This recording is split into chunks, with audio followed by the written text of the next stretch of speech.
ராமநாதபுரம் முதல் குமரி வரை ஆழ்கடல் பகுதியில் எண்ணெய் மற்றும் எரிவாயு எடுப்பதற்கு டெண்டர் கோரியது மத்திய எரிசக்தி இயக்குநரகம். மீன்வளம் பாதிக்கப்படும் அபாயம் இருப்பதாக சுற்றுச்சூழல் ஆர்வலர்கள் வேதனை. ஹிந்தி என்ற முகமூடிக்கு பின்னால் சமஸ்கிருதத்தின் முகம். திமுக தொண்டர்களுக்கு எழுதிய 3வது கடிதத்தில் முதலமைச்சர் மு க ஸ்டாலின் விமர்சனம்.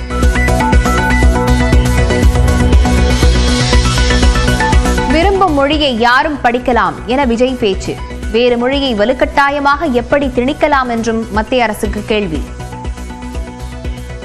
கூட்டாட்சி தத்துவத்தை மீறி மாநில தன்னாட்சி உரிமைக்கு எதிராக ஒரு மாநில அரசின் மொழி கொள்கையை, கல்விக் கொள்கையை கேள்விக்குறியாக்கி வேறு ஒரு மொழியை வலுக்கட்டாயமாக திணிச்சா, அதுவும் அரசியல் ரீதியாக திணிச்சா எப்படி ப்ரோ?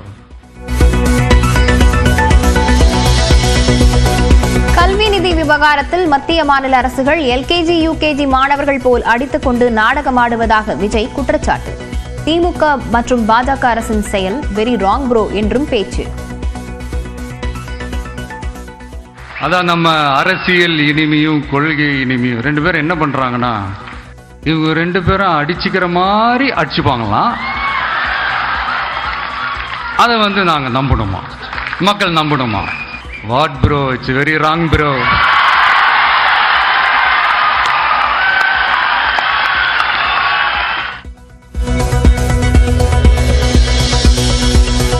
மொழி விவகாரத்தில் பாஜகவுடன் நாடகம் என்ற குற்றச்சாட்டுக்கு திமுகவின் டி.கே.எஸ். இளங்கோவன் மறுப்பு.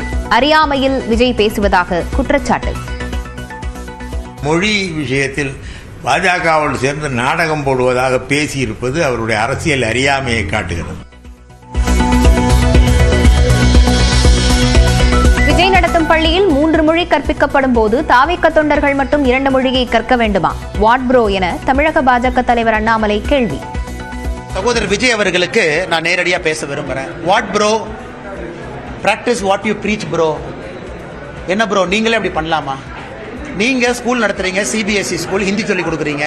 என்ன ப்ரோ, உங்க வீட்டில் குழந்தைங்க 3 மொழி படிக்கிறாங்க ப்ரோ, தப்பில்லை.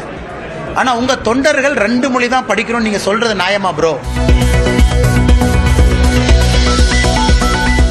தஞ்சை, திருவாரூர், நாகை, மயிலாடுதுறை, புதுக்கோட்டை மாவட்டங்களில் இன்று கனமழைக்கு வாய்ப்பு.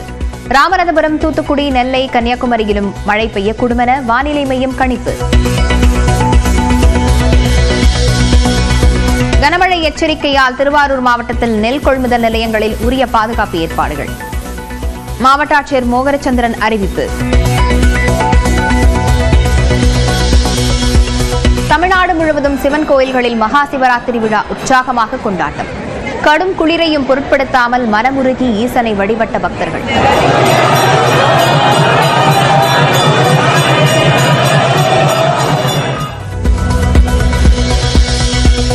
கோவை ஈஷா மையா யோகா மையத்தில் மகா சிவராத்திரி கொண்டாட்டம் கோலாகலம். ஆடல் பாடல்களுடன் விடிய விடிய களை கட்டிய இன்னிசை விருந்து.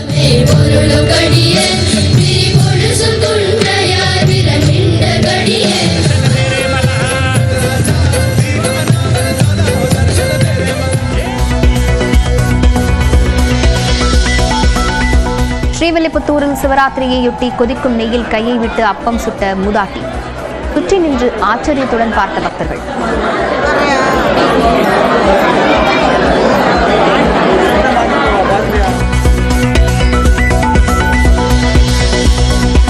சிதம்பரத்தில் சிறப்பாக நடைபெற்ற நாட்டியாஞ்சலி விழா. பல்வேறு ஊர்களிலிருந்து வந்து தங்கள் திறமைகளை வெளிக்காட்டிய நாட்டிய கலைஞர்கள்.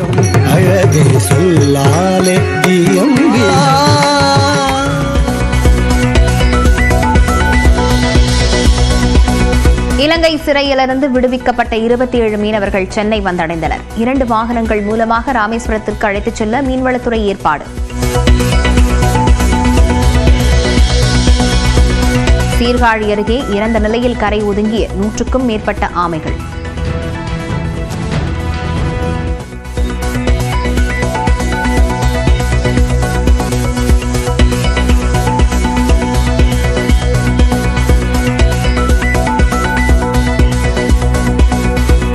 குஜராத் மாநிலம் சூரத்தில் உள்ள ஜவுளி கடையில் 24 மணி நேரத்துக்கும் மேலாக தொடரும் பயங்கர தீ விபத்து.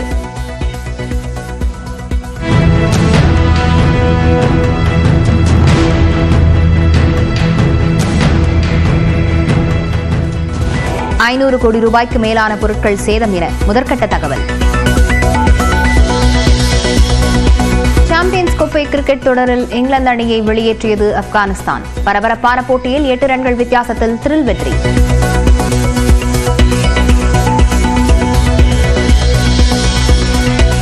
சென்னையில் ஆபரண தங்கத்தின் விலை சவரனுக்கு ₹320 சரிவு. சவரன் ₹64,080 விற்பனை.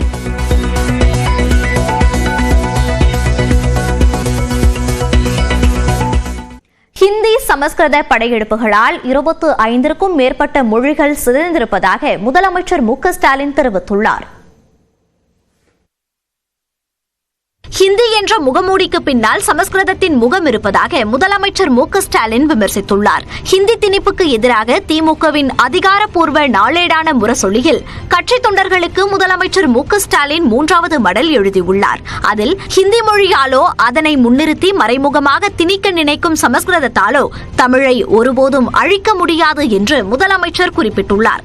அதே சமயம் ஆதிக்கத்தை உணர முடியாமல் போனவர்களின் தாய்மொழிகள் கடந்த ஒரு நூற்றாண்டு காலத்தில் கரைந்து காணாமல் போன துயர வரலாற்றை ஹிந்தி பரப்பிய நிலப்பரப்பெங்கும் காண முடிவதாக மு க ஸ்டாலின் தெரிவித்துள்ளார். வட இந்திய மாநிலங்களில் 25க்கும் மேற்பட்ட அந்தந்த மண்ணின் தாய்மொழிகளை கடந்த ஒரு நூற்றாண்டு காலத்தில் ஹிந்தி சமஸ்கிருத படையெடுப்பு சிதைத்திருப்பதாக முதலமைச்சர் கூறியுள்ளார்.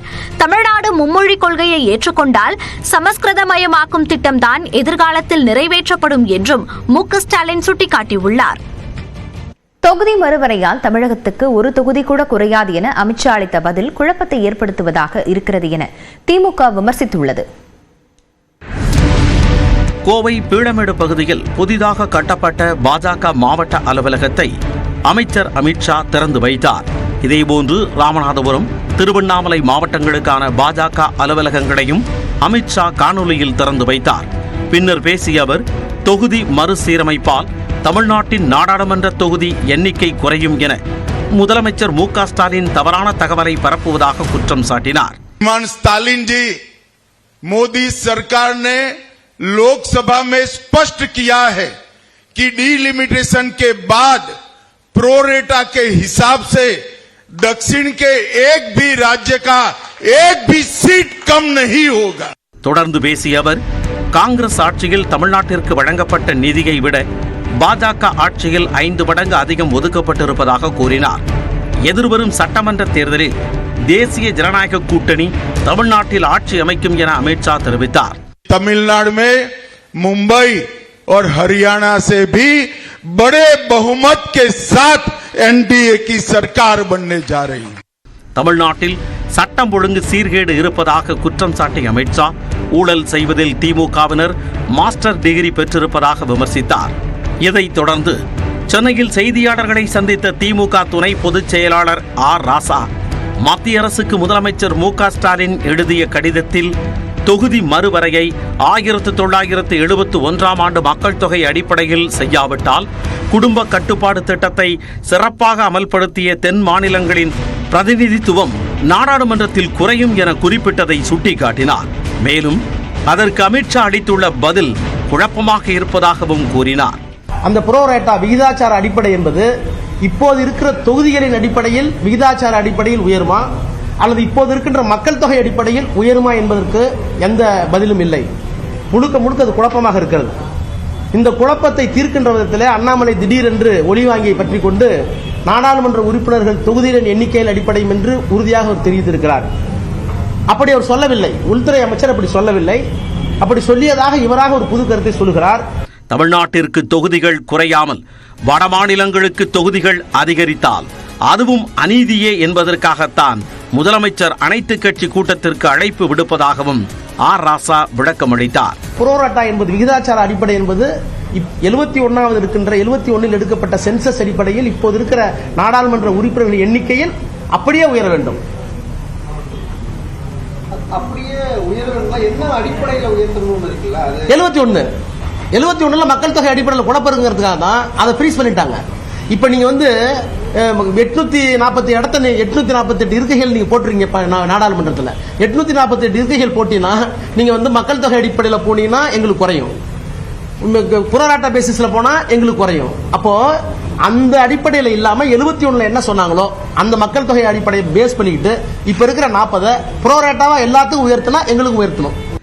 புதிய நாடாளுமன்றத்தில் 848 இருக்கைகள் அமைக்கப்பட்டது ஏன் என கேள்வி எழுப்பிய ஆர் ராசா, நீட், ஜல்லிக்கட்டு போன்ற பிரச்சனைகள் நாடாளுமன்றத்தில் வந்தால் வட மாநிலங்களால் நமது குரல் நெரிக்கப்படும் அபாயம் இருப்பதாகவும் சுட்டிக்காட்டினார்.